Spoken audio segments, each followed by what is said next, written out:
But looking at this new crop of House members and senators and where the Tea Party's going, my point is, Congressman, I see it as a victory regardless, because now issues of world government, issues of mega corporations wanting socialism, issues of rhino Republicans, all these things they've tried to demonize and make fun of as hokey, that's now the vanguard, at least on the surface, of Sarah Palin and all these people and Glenn Beck.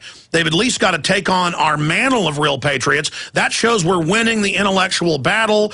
We're now identifying the private Federal Reserve. So I briefly wanted to, just in 2 or 3 minutes, get your view, Congressman, in closing, on your prognosis of what you see with this new crop of Tea Party people and this fight for the heart and soul of real conservatism that we haven't really seen since the days of Barry Goldwater. Well, I'm hopeful that we can do a lot more. The Democrats started the last Congress with an 81-seat majority, and when you have an 81-seat majority on the other side, you lose almost every key vote. But I've been speaking out for years against this big government, big business duopoly that's been running this country that benefited just a very few people at the top. And in fact, what I've said for years, the only thing extremely big government is good at is slowly wiping out the middle class. And you can see that all over the world. And so that's what I'm concerned about. And I'm especially concerned about the loss of all the private property in this country, particularly through these land trusts and nature conservancies.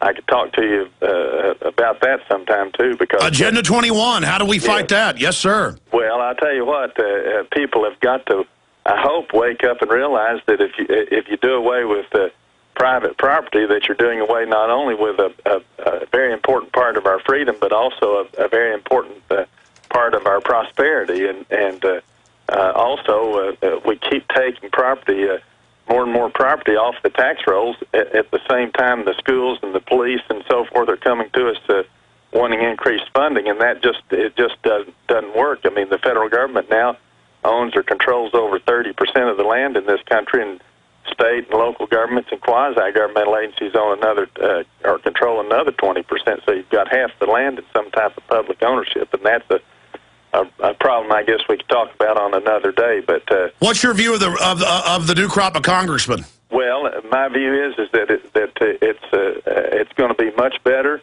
The only thing, the new leadership in the House has said their goal is to try to cut $100 billion, and maybe that's the best we can do at this point. But if you think about it, $100 billion when we've got a deficit, when we've got a national debt that will reach $14.3 trillion this spring, it's sort of just a drop in the bucket. But we need to do as much as we can. And we had that $862 billion stimulus package that didn't work. A CNN poll said only 7% of the American people felt it had helped them.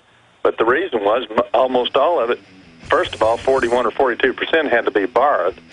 And then most of it went to federal agencies. The Washington Post said it was going to be a massive windfall for federal agencies, and then to state agencies where government spends money the least absolutely efficient way possible. But thank you for having me on. It's been a real honor and privilege. Representative John Duncan, have a great Thanksgiving. God bless you. Well, folks, we'll be back with your phone calls. God bless you, sir. Amazing talking to you. Great patriot there in the 2nd District of Tennessee.